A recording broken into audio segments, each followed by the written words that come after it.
اللہ کے رسول نے فرمایا کہ میں آنے والے دنوں میں تمہارے سامنے موجود نہیں ہوں گا، میں تمہارے سامنے نہیں رہوں گا، لیکن میں تمہارے درمیان دو چیزیں چھوڑ کر جا رہا ہوں، مضبوطی کے ساتھ پکڑ کر رکھنا۔ اگر تم نے اسے مضبوطی کے ساتھ پکڑ کر رکھا تو کبھی گمراہ نہیں ہوگے۔ وہ چیز کیا ہے؟ کتاب اللہ، یعنی اللہ کی کتاب۔ اور دوسری چیز کیا ہے؟ وسنت رسولی، کہ میری سنت ہے۔ ان دو چیزوں کو اگر مضبوطی کے ساتھ آپ نے اپنی زندگی میں رکھا تو کبھی آپ گمراہ نہیں ہو سکتے۔ وبہ نستعین والصلاة والسلام علی رسولہ الکریم۔ اعوذ باللہ من الشیطان الرجیم، بسم اللہ الرحمن الرحیم۔ من یطع الرسول فقد اطاع اللہ، صدق اللہ العظیم۔ قال النبی صلی اللہ علیہ وسلم، شعبان شہری ورمضان شہر اللہ۔ قال النبی صلی اللہ علیہ وسلم، ترکت فیکم امرین لن تضلوا ما تمسکتم بها کتاب اللہ وسنت رسولہ، او کما قال علیہ الصلاۃ والسلام۔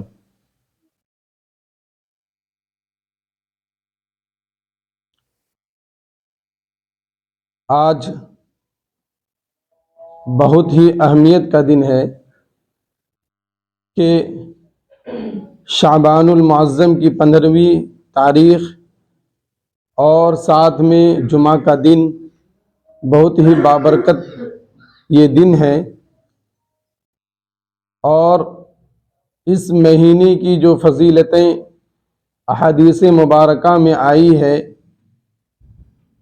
کہ اللہ کے رسول صلی اللہ علیہ وسلم فرماتے ہیں کہ یہ مہینہ میرا مہینہ ہے، شعبان شہری، کہ شعبان المعظم کا مہینہ میرا مہینہ ہے، اور آنے والا جو مہینہ ہے رمضان المبارک، یہ اللہ تبارک و تعالی کا مہینہ ہے۔ شعبان شہری و رمضان شہر اللہ۔ اور ایک حدیث میں اللہ کے رسول صلی اللہ علیہ وسلم نے ارشاد فرمایا کہ اس مہینے کی فضیلت ایسی ہے، اس مہینے کی فضیلت تمام مہینوں پر ایسی ہے جیسے مجھے تمام انبیاء کرام علیہ الصلاۃ والسلام کی فضیلت ہے۔ اسی طریقے سے رمضان المبارک کی فضیلت دوسرے تمام مہینوں پر ایسی ہے جیسے اللہ تبارک و تعالی کو تمام کائنات پر فضیلت حاصل ہے۔ یہ فضیلتیں اس مہینے کی اللہ کے رسول صلی اللہ علیہ وسلم نے جس طریقے سے بتایا ہے، اس کی وجہ یہ ہے کہ یہ رمضان المبارک سے منسلک ہے، اور اللہ کے رسول صلی اللہ علیہ وسلم کا معمول یہ تھا کہ رمضان المبارک کی تیاری اسی مہینے سے کرنا شروع کر دیتے تھے۔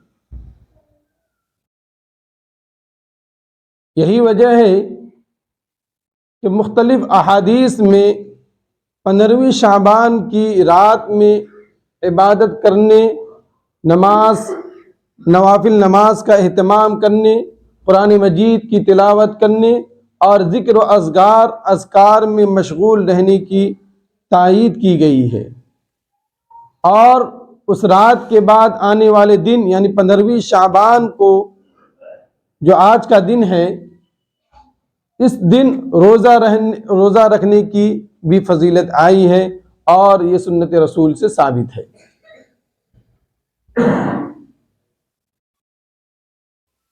اس مہینے میں اور اس رات میں 15ویں شعبان کی رات میں احادیث مبارکہ میں آتا ہے کہ اللہ تبارک و تعالی آسمان دنیا پر ظاہر فرما کر تمام کائنات کے لیے تمام لوگوں کے لیے اپنی رحمتیں نازل فرماتے ہیں، اور اللہ تبارک و تعالی اسی رات میں تمام لوگوں کے لیے رزق بھی متعین فرماتے ہیں۔ اسی رات میں اللہ تبارک و تعالی کون جیے گا اور کون مرے گا، کن کی موت ہوگی اور کن کی پیدائش ہوگی، اسی رات میں اللہ تبارک و تعالی صادر فرماتے ہیں۔ تو اتنی ساری فضیلتیں اور اتنی ساری روایتیں اس دن کے متعلق ہیں، لہٰذا ہمیں یہ چاہیے کہ ہم اس رات کی اور اس دن کا اہتمام کریں، اور اس دن میں ایک ایک منٹ کی قدر کریں، ایک ایک لمحہ کو ہم ضائع ہونے سے بچائیں۔ اور یہ دن ایک طرح سے رمضان المبارک کی آمد سے پہلے ایک طرح سے ٹریننگ ہے کہ رمضان المبارک میں ہم جب روزہ رکھیں گے، اس روزہ کے آنے سے پہلے ایک آدھ دن روزہ رکھ کر اپنے آپ کو تیار کر لیں۔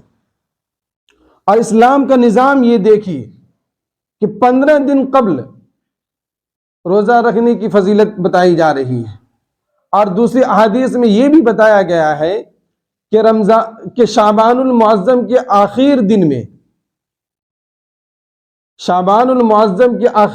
میں روزہ نہ رکھو۔ کیوں؟ کہ ہو سکتا ہے کہ کل یعنی آنے والے دن میں رمضان المبارک کا چاند دکھ جائے اور آپ کو روزہ رکھنا پڑے۔ یعنی رمضان المبارک کی تیاری کے لیے، ایک ٹریننگ کے لیے 15 دن پہلے روزہ رکھنے کا حکم دیا جا رہا ہے، اور ایک دن قبل اپنے آپ کو تیار کرنے کے لیے، اپنے صحت کو مضبوط رکھنے کے لیے کہ کل رمضان کا روزہ آپ کو رکھنا ہے، اس لیے آج یہ روزہ نہ رکھو تاکہ کمزوری نہ آ جائے کسی طرح، چونکہ رمضان کے روزے فرض ہیں، اور یہ روزے عبادتیں، یہ تمام عبادتیں، یہ روزے یہ نفل ہیں۔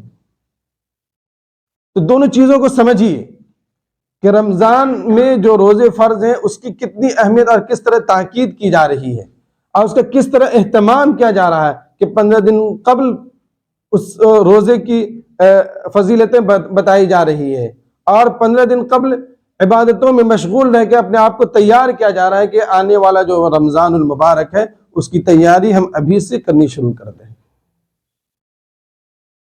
اس طرح احادیث میں بے شمار رمضان المبارک کی فضیلتیں وارد ہوئی ہے، لیکن میرے دوستوں اور بزرگوں، رسول پاک علیہ الصلاۃ والسلام کی جو زندگی ہمارے سامنے تھی، صحابہ کرام نے اپنی آنکھوں سے دیکھا، اور اس کے مطابق انہوں نے اپنی زندگی کو ڈھال دیا۔ ہمارے سامنے رسول پاک علیہ الصلاۃ والسلام تو موجود نہیں ہے، لیکن جانے سے قبل انہوں نے ایک حدیث فرمائی، اور اللہ کے رسول نے فرمایا کہ میں آنے والے دنوں میں تمہارے سامنے موجود نہیں ہوں گا، میں تمہارے سامنے نہیں رہوں گا، لیکن میں تمہارے درمیان 2 چیزیں چھوڑ کر جا رہا ہوں۔ ترکت فیکم امرین، میں تمہارے درمیان 2 چیزیں چھوڑ کر جا رہا ہوں، لن تضلوا ما تمسکتم بہا، اسے مضبوطی کے ساتھ پکڑ کر رکھنا، اگر تم نے اسے مضبوطی کے ساتھ پکڑ کر رکھا تو کبھی گمراہ نہیں ہوگے۔ وہ چیز کیا ہے؟ کتاب اللہ، یعنی اللہ کی کتاب، اور دوسری چیز کیا ہے؟ وسنت رسولی، کہ میری سنت ہے۔ ان 2 چیزوں کو اگر مضبوطی کے ساتھ آپ نے اپنی زندگی میں رکھا تو کبھی آپ گمراہ نہیں ہو سکتے، کبھی آپ برباد اور ضائع نہیں ہو سکتے ہیں، چونکہ پورا اسلام اسی قرآن مجید پر ہے۔ قرآن مجید میں اختصار کے ساتھ بتایا گیا ہے، اور اسی کی تفصیل رسول پاک علیہ الصلاۃ والسلام نے کر کے دکھایا ہے۔ قرآن مجید میں جو چیزیں مفصل بیان کی گئی ہے، اس حضور پاک علیہ الصلاۃ والسلام کی زندگی اس کی تفصیل ہے۔ انہوں نے کھول کر کے بیان کیا ہے کہ رمضان میں آپ کو کیا کرنے ہیں، اور شب برات میں کیا کرنی ہے، 15ویں شعبان ہو تو اس میں کیا کرنے ہیں۔ لیکن آج ہمارے لیے المیہ یہ ہے کہ ہم نے ان دونوں چیزوں میں سے کسی ایک کو بھی دل سے نہیں لگایا ہے۔ قرآن مجید ہماری زندگی سے کتنی دور ہوتی جا رہی ہے، ہماری زندگی کا کیا معمول ہے؟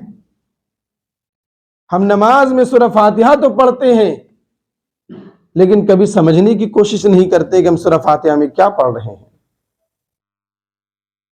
ہر شخص دن میں 5 مرتبہ نماز پڑھ رہا، سورہ فاتحہ کی تلاوت کر رہا ہے، لیکن ہم الحمدللہ رب العالمین پڑھتے ہوئے آگے گزر جاتے ہیں، لیکن کبھی اس پر غور نہیں کہ الحمدللہ رب العالمین کے کیا معنی ہیں، چونکہ ہماری زندگی میں وہ دکھتی نہیں ہے۔ ہم تعریف تو اللہ کی کر رہے ہیں، تمام تعریف اللہ ہی کے لیے جو رحمان ہے، رحیم ہے، مالک یوم الدین کہ مالک ہے روز جزا کا، یقین رکھ رہے ہیں، اس کے باوجود ہم شرک کر رہے ہیں، اس کے باوجود ہم اللہ تبارک و تعالی کے ساتھ دوسرے کو جوڑ رہے ہیں۔ ایک طرف ہم یہ دعا مانگ رہے اہدنا الصراط المستقیم کہ صراط مستقیم پر ہمیں چلا، پھر بھی ہم جو ہے دوسری طرف گمراہی کی طرف جا رہے ہیں۔ کیوں؟ اس لیے کہ ہم پڑھ تو رہے لیکن سمجھ نہیں رہے ہیں۔ پریشانی یہاں پر آتی ہے کہ قرآن مجید کو بہت سارے لوگ تو پڑھتے ہی نہیں، اور اگر کچھ لوگ پڑھتے ہیں تو سمجھتے نہیں ہیں۔ جب سمجھتے نہیں ہیں تو پھر وہ زندگی میں اترتا نہیں ہے۔ اس لیے ضرورت اس بات کی ہے کہ قرآن مجید کو پڑھنے کے ساتھ ساتھ اس کو سمجھیں۔ ہم یہ یقین اور عقیدہ تو رکھتے ہیں، پیدا ہوتے ہی ہمارے ماں باپ ہمیں کلمہ توحید سکھاتے ہیں، لا الہ الا اللہ محمد رسول اللہ، کہ اللہ ایک ہے، لیکن اللہ کیا ہے کبھی اس پر غور کیا ہم نے؟ کبھی یہ سوچا ہم نے کہ اگر کوئی ہم سے یہ پوچھ لے کہ اللہ جس کی تم عبادت کرتے ہو وہ اللہ کیسا ہے، اس اللہ کی ذات کیسی ہے، تو آپ کیا جواب دیں گے؟ کوئی جواب نہیں ہوگا۔ جبکہ ہمیں آیت الکرسی یاد ہے، ہم آیت الکرسی پڑھتے ہیں، آیت الکرسی کے معنی ہمارے ذہن میں محفوظ نہیں ہونے کی وجہ سے ہم اللہ کی تفصیل نہیں بیان کر سکتے کہ اللہ کی ذات کیسی ہے۔ آپ آیت الکرسی پڑھتے ہیں، اس کا ترجمہ دیکھیے، اللہ لا الہ الا هو الحی القیوم، کہ اللہ کی ذات کیسی ہے؟ وہ زندہ ہے، وہ مرتا نہیں ہے، وہ مر نہیں سکتا ہے، چونکہ مرنے والی جو صفت ہوتی ہے وہ ایک انسان میں ہے، وہ مخلوق میں ہے، عابد میں، معبود کے اندر یہ صفت نہیں ہو سکتی ہے۔ جب عابد خود مر جائے گا تو وہ پھر عبادت اس کی کیسے کی جائے گی؟ اس لیے اللہ لا الہ الا هو الحی، حی کا لفظ لایا گیا، یعنی زندہ، وہ کبھی مرتا نہیں، قیوم وہ بالکل قائم ہے۔ اب پوری اس آیت کریمہ اور سورہ آیت الکرسی کو دیکھیں گے تو آپ کے رونگٹے کھڑے ہو جائیں گے کہ واقعتاً اللہ تبارک و تعالی نے کس طرح اپنی صفات کو اس کے اندر بیان کیا ہے۔ اللہ لا الہ الا هو الحی القیوم لا تأخذہ سنۃ ولا نوم، کہ انہیں نہ نیند آتی ہے نہ اونگ آتی ہے، کیونکہ جب انسان سو جائے گا تو وہ دیکھے گا کیسے، اس کی نگرانی کیسے کرے گا؟ اس سے دوسری چیز کی طرف استثناء کی جا رہی ہے کہ اللہ تبارک و تعالی سوتے بھی نہیں اور انہیں اونگ تک نہیں آتی، وہ بالکل زندہ ہے اور وہ دیکھ رہے ہیں، ہر چیز کی نگہبانی کر رہے ہیں۔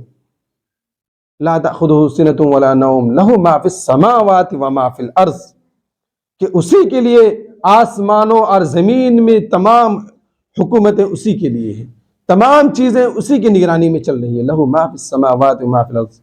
اور بھی پوری تفصیلات اس کو دیکھیں گے تو آپ کو سمجھ میں آئے گا کہ آیت الکرسی کے اندر اللہ تبارک و تعالی نے اپنی ذات کو کس طرح بیان کیا ہے۔ من ذا الذی یشفع عنده الا باذنہ، کہ ان کے سامنے کوئی پیروی بھی نہیں کر سکتا ہے۔ یہ کوئی دنیاوی نظام نہیں ہے کہ کچھ گھوس دے کر آگے بڑھ جائیں، کہیں سے کام نکلوانا ہو تو ہم کچھ پیسے دے دیا، ہم نے کسی سے پیروی کرا لیا، کسی سے ریکمنڈیشن کرا لیا اور اس سے کرانے کے بعد ہمارا کام بن گیا، ایسا اللہ تبارک و تعالیٰ کے یہاں ہونے والا بھی نہیں ہے۔ من ذا الذی یشفع عنده الا باذنہ، کہ کوئی وہاں ان کی اجازت کے بغیر کوئی پیروی بھی نہیں کر سکتا ہے۔ اس لیے ہمیں خود اللہ تبارک و تعالیٰ کے یہاں جب جانا ہے تو اس کی تیاری خود کرنی پڑے گی۔ اسی طرح ہم نماز کے اندر قل هو اللہ احد اللہ الصمد لم یلد ولم یولد ولم یکن لہ کفوا احد کی تلاوت کرتے ہیں، پڑھتے ہیں، لیکن کیا ہم نے کبھی غور کیا کہ اس آیت کا ترجمہ کیا ہے؟ غور نہیں کرنے کی وجہ سے ہم شرک میں مبتلا ہو جاتے ہیں۔ ہم اللہ کو تو مان رہے ہیں لیکن ساتھ ساتھ ہم جو شرک بھی کر رہے ہیں، ہمارا عقیدہ ہمارا ایمان دوسرے پر اٹک گیا ہے۔ تو ان چیزوں سے بچنے کے لیے اس آیت کریمہ کو بھی ہمیں دیکھنا ہوگا، اس کے ترجمے پڑھنے ہوں گے، اسے سمجھنا ہوگا۔ جب ہم قرآن مجید کو سمجھیں گے تو پھر ہم ہر چیز سے محفوظ رہ سکتے ہیں۔ جب تک ہم قرآن مجید کو نہیں سمجھیں گے ہماری زندگی میں بدلاؤ نہیں آ سکتا ہے۔ ہم کرتا پجامہ ٹوپی پہن کر مسلمان تو ہو سکتے ہیں، ہم مسلمانی نام تو اپنی زندگی میں رکھ کر رجسٹر میں کرا سکتے ہیں، لیکن سچا پکا مومن اس وقت تک نہیں ہو سکتے ہیں جب کہ ہم قرآن مجید کو نہیں سمجھا اور اس کی تعلیمات کو اپنی زندگی میں نہیں اتاریں گے۔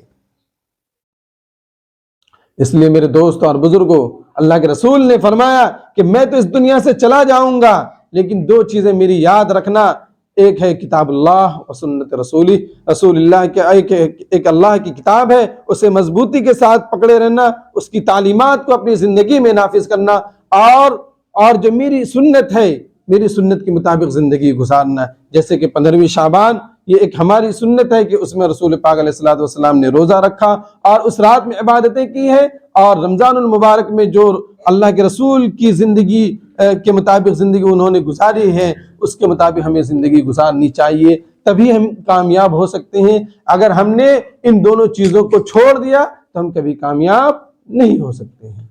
اللہ تبارک و تعالی ہم لوگوں کو عمل کرنے کی توفیق عطا فرمائے۔ وآخر دعوانا ان الحمد للہ رب العالمین۔